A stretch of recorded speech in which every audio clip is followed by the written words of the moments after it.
So several things are going on today. We've got a little bit of backfilling and we're starting to dig the trench for the septic.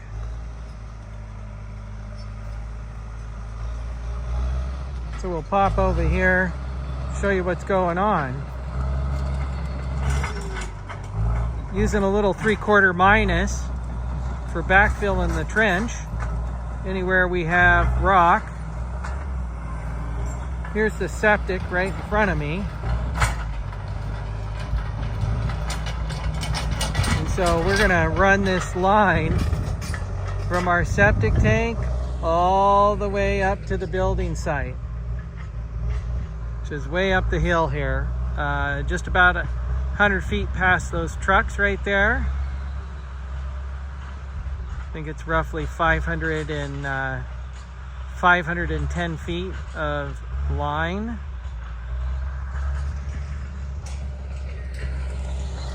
And we're backfilling the water line in front of the dozer there.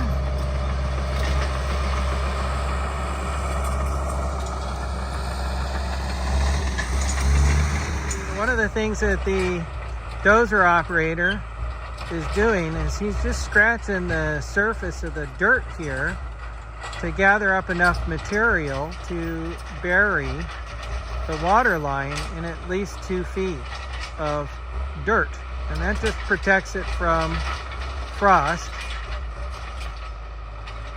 So I'm going to head down there and show you what that looks like up close, but wanted to tell you what's going on before I got too close because it's going to get too loud. I love these bachelor buttons. Check that out. Okay.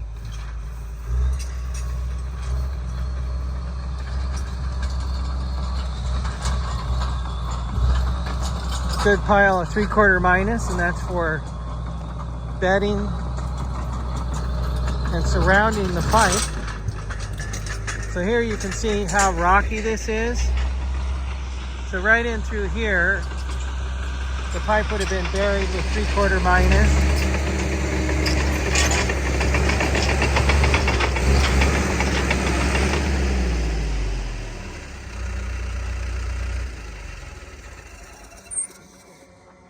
One section up there is the only section that did it up. So let's head down here.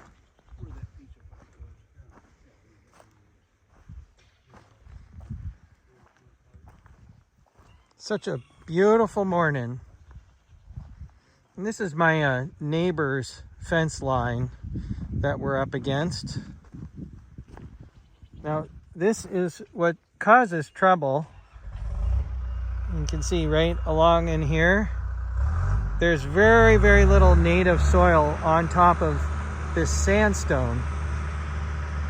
So you really can't, you certainly can trench sandstone, but it takes a long time to trench sandstone. So what you do is you basically create a trench on top of the sandstone and then just bury it in dirt. Okay? So let's come along here. And so here is where the water line goes, right through here to the wellhead. Okay? And then back through here. And so the trench, we're gonna gather up some soil and just kind of gradually make that transition. So in a couple of years with some grass on top of it, you won't even notice that that is a mound of dirt burying the water line. And there you can see we have water and we have the electrical conduit. And then about halfway down the line here, which runs over 600 feet to the reservoir, about halfway down the line, we stubbed out some pressurized water, which is going to be non-potable from the well. So if we ever need water back through here, which, you know, chickens, and I doubt we'll have a garden this far back, but, you know, for just to have water on the property, you never really know. So let's come back here. I show you how far back it's been capped.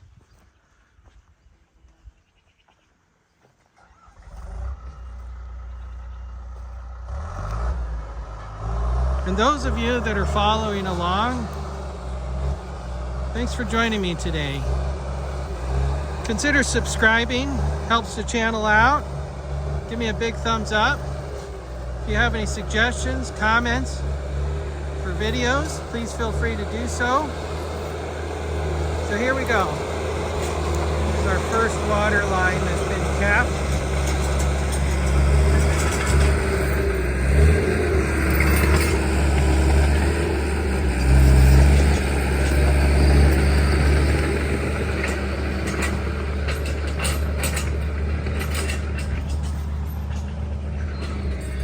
So that's our first water line right there, and that's non-potable. We can tap into that. Wellhead's all the way down there. Probably should have had it installed all the way to the wellhead. That's significantly further along, but hey, the trench is buried. That's what hose is for. And here's another one. There's 3 or 4 of these. Approximately every 100, 150 feet. I didn't install it. Ashland pumped in. So I don't know exactly what the measurement is, but that's okay. So this will be great to get in here with the tractor and do a little scraping, leveling, some bucket work, maybe a box scraper. That'd be nice to just kind of level this out. And so you see here it is again. We've got another cap very close to the property line, so it's completely out of the way. And I'm definitely going to extend this so that we don't have any issue with accidentally covering, running it over, or getting it just buried in in grass, because the grass does grow tall back here.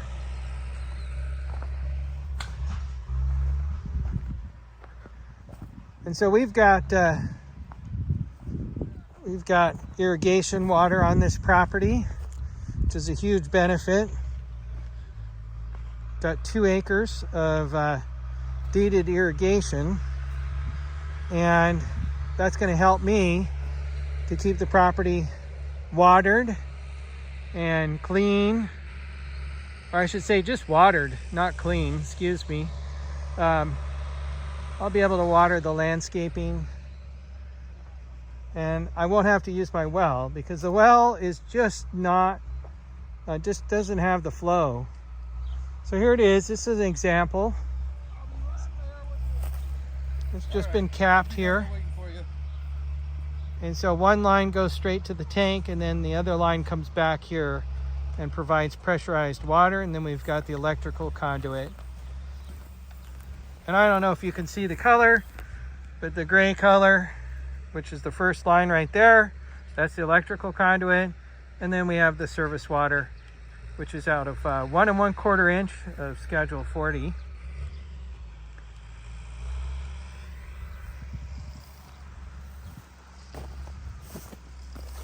I'm going to come back here. That's a little bit more obvious. There's the electrical and 2 water lines.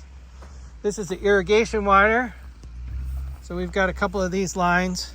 The irrigation water comes from up there on the roadside, comes down and feeds the property. All these trees that are surrounding me, so non-native, the oak is native, but that's non-native, and it was planted. And then of course these pines here closest to me, and then we've got I think this is a sequoia or redwood, which is I think same species, and that's not native and was planted. So all of those get watered, provided by the irrigation district or irrigation. Check out this pine cone. Oh my gosh. Look at the size of that pine cone. Isn't it beautiful? Look at how the colors on that pine cone. You know what? I might just have to carry that with me. Comes off of this pine tree. We're going to limb this up a little bit, give us a little better access. But look at how beautiful the pine cones and the needles are of this pine tree. Just fantastic. I mean, look at that. That's fantastic. Okay, moving along here. And this water line, interesting enough, it's probably buried in less than 6 inches of soil. I mean, it's barely under the surface of the earth. Now this water line, the irrigation water line, it gets drained. There's a low point in the property, and so the whole thing gets drained at the end of the season. So there's no chance of frost. We definitely don't want any breakage in that. And coming back up here, you can see the trench is open. Still doing some final work in the irrigation lines because they got broken when we opened the trench up. And so we come to the backside. Now this is kind of a repeat of some of the things we talked about. But on the backside of the well house, or pump house, I should say pump house, because the well is all the way down at the bottom of the property at 600 feet. But you can see right here, that's electrical conduit, and that conduit, so the electrical conduit here, I don't know if you can see that, goes around to the house, which provides the electrical service.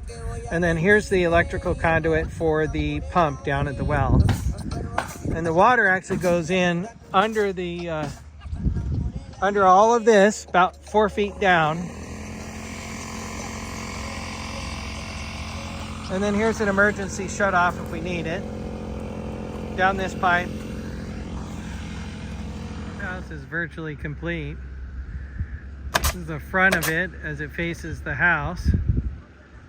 Super cute. Gonna have a cop roof on it. And underneath the pump house is 4,000